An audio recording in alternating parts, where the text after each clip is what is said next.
Hello, EnderSword here again, this time with a quick little video on how to launch multi-pronged attacks while using very low APM to actually do it.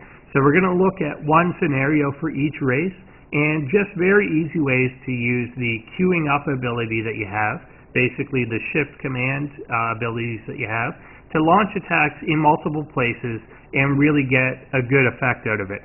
Force your opponent to have to multitask and be in a very high APM situation when you're actually sitting back with a very low APM relaxed position. So each one of these attacks is going to be just one of multiple examples that you could do, but I'm just kind of picking simple ones to show the concept.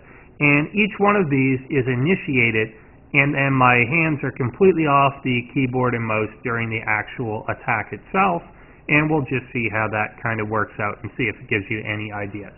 So the first one that we're going to look at here is just a normal Zerg composition. We're going to have the banelings, roaches, lings, and a few infestors just to give us a few abilities to do. And we're obviously going to be attacking the evil Terran player over here, who's got his little tanks up and defending a position, while also trying to do the multi-prong against, say, a natural or a third or something like that. Ordinarily, when you just roll banelings in, they're kind of going to see it coming, they're going to run the SCVs away, that sort of thing. And of course, left unfettered here, they can run around with their units, stem up, and do all kinds of stuff. So the idea is to make them decide, what am I going to do, where am I going to split my attention? And that's what we're going to look at here. So the whole idea is to use the shift command ability.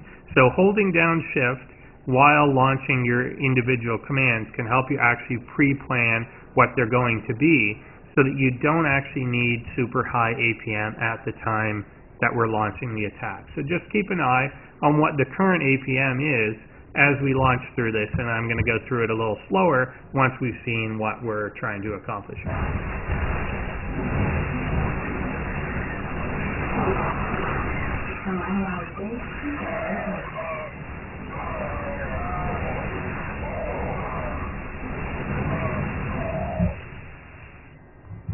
So there we can see a fairly little successful attack on the front.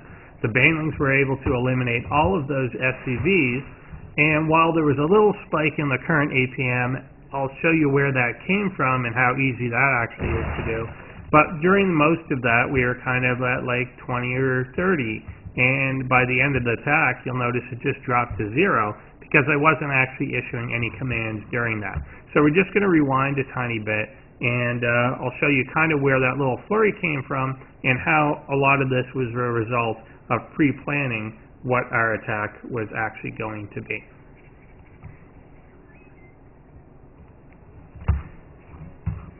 So I'm shift moving the units in, clicking on the infested Terran, so not actually clicking on it, but using the hotkey obviously, and then just furiously clicking all over the place. So that's where you got that little spike to 165, but you should all be able to do that. There's no accuracy to this.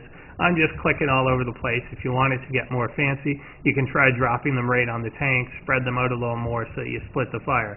But the whole idea is, by the time everything gets up to this point, these units are going to then have enough room in front here to engage the army.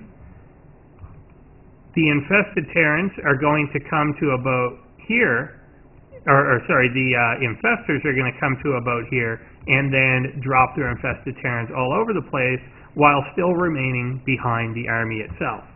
Simultaneously, I've just kind of used the mini-map to select the banelings and roll them in here. I'm move commanding down to around the area of the command center and then attack moving through the mineral line to try and get everything there. So we'll just play the rest of that through. You can see these are given a command which they will execute now, and then those aren't coming out one by one. They're staying safely behind. They're not making that mistake of moving forward with the rest of my army. They've been given a command that does not include trying to run in and attack, so you're keeping those units safe. You could even queue these up to automatically go back home and back into safety just in case you lost that attack. The banelings obviously themselves have completely rolled through here and taken everything out at the same time, forcing the Terran to decide, am I going to defend up there? Am I going to try and move these SCVs out of the way? What am I going to do? How can I deal with all of this? When he sees the infested Terrans going down, obviously he wants to back up away from them, but he also wants to back up here. So you're just forcing him to split his attention, and that's how you're going to end up winning a lot of games. So the next little example that we're going to look at involves the Protoss, and we're going to set up a fairly similar scenario here. We're going to have a pretty standard kind of gateway and Templar composition for our Protoss player, and then just a bio composition for the Terran over here. Not too concerned about which one of these armies is bigger or anything like that, but we're going to basically do the same thing. The idea that we're going to dispatch a few of these zealots down into that base while simultaneously trying to get a few of the abilities off onto this enemy army while keeping everything safe and making sure that our attack is actually pretty good and pre-planned, despite the fact that it's going to require a lot of the APM on the part of the Terran player to do. This time I send the Zealots in first because I actually want his attention down there when all the force fields go off and the storms start to go off. You notice it only takes about a second's inattention in this area to have those storms do tons of damage for the force fields to get down and everything to kind of close in range. In this case, I chose to drop the force fields in front. You can obviously choose to drop them behind if you think that he may back up. Anything like that. It really depends on the composition of your army. If you've got a Colossus, you may want to put them in front so he doesn't stim forward and snipe it. In this case, I had the storms. I figured he would try and move forward, get bunched up in the force fields, and be distracted down here, and so on. Obviously, this isn't a real player. It's just kind of me, but that's the basic thing. You can set up the attack however you like. The more important thing is simply how to launch it in the first place. So I'll run that through again in slow motion, and we can again see the actual commands that were sent here. So first, the Zealots are going to be sent down. Again, you can decide what you want to prioritize first. In this case, it would make sense. I actually want him paying attention to these Zealots first. Everything here is set again to move forward. All the sentries were pre-given the command to drop the force field. This one was pre-given a command to launch the Guardian Shield, and the storms were pre-commanded. And again, notice that the Templar do not continue to wander forward because this wasn't actually launched as a group attack move for the entire army. So even if we lost that battle, then the Templar wouldn't just wander forward like idiots. They would continue to hang around in the background. If I knew I was going to use all my energy, you can even queue up the Archons to be done after the storms are done. You can pretty much do whatever you like.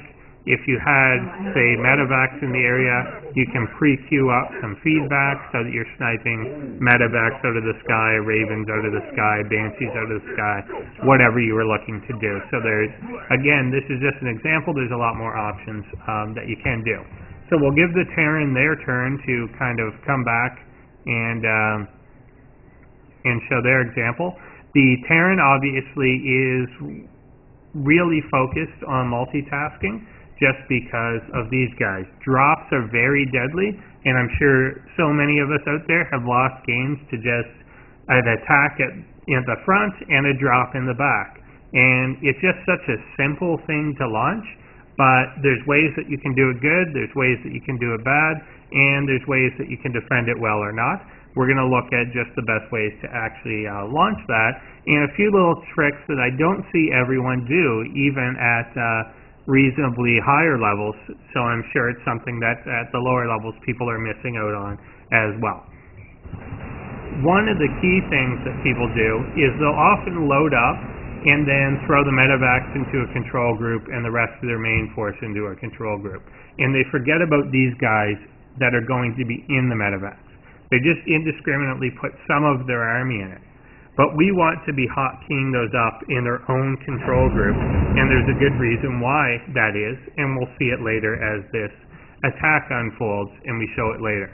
The main army here is going to be moving in and then stimming to engage this army. So pretty basic commands. It's not like the Terran requires a lot of individual micro in terms of spell casting or anything like that. But how we launch this is also fairly important. Note a move command in. At this point, they are preordained to have the stim command go off, and then an attack move forward. They all hit the point, stim up, and move forward. Obviously, you could micro more from here. Your attention would tend to be on this location, so we don't have to just stand there while zealots kill us. Obviously, Protoss isn't microing either. This is just an example. Again, we see that doing this is keeping the medevacs back. They're not wanting to wander forward to some other arbitrary point beyond the army, and they just are going to stay behind because of the way that we issued these commands. The drop in the meantime has been queued up to hit a location and then automatically drop. Now we're going to take a look at that component of it again a tiny bit slower and kind of see what's going on. So assuming that my attention is probably on this main force, I know that I'm going to want to snipe a Colossus or run away from a storm or back up from some charge lots or something like that. So I want my attention here, but I also want to know when this drop is actually going on. So I control group those units. I can see 8, 10, 11, 12, 13 stims. So without looking over there, I know when those are about to hit the ground, and I can respond accordingly to that.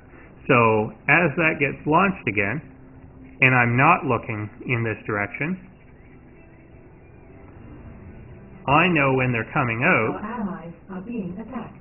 Not because I'm up here looking, but because it tells me in my own control group here, and as soon as I know that enough are on the ground, you just you click that control group and hit the stim button, and they're up here stimming away. So as opposed to just having them drop, you really want that initial attack. The whole thing is the element of surprise. So the moment they hit the ground, you hit that stim, they start getting healed, they start tearing away your enemy's base, and that really is the key to what we're doing. So it's all about just queuing it up, and during this actual attack, we didn't have to do anything. So everything was pre-planned, and then if we decided to add micro to one part or the other, great. The other part is already set so that it actually does its own thing on its own. Again, just another little example. And a lot of people don't really know that you can do this, set the location and then set everything to stim. You obviously don't want them in single file like that. But when you're in an open field, they're going to generally hit that location together, stim forward, and it's a great way to do it. And by doing that, we're also kind of keeping the medevacs back in safety, and they're not just darting forward onto the enemy army. So I hope that people found that useful. Whether you use these specific ideas or not doesn't really matter.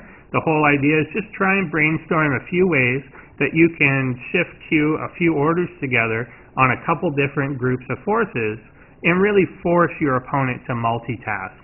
Because I know it's something that none of us really want to do. We don't want to fight or defend ourselves on two fronts. So make your opponent do it, and you're going to find that you win a lot more games, even when you weren't quite on their level militarily or macro-wise or whatever, just because they're going to have to split their attention when you've already pre-planned what's going to happen. So thanks for watching, guys.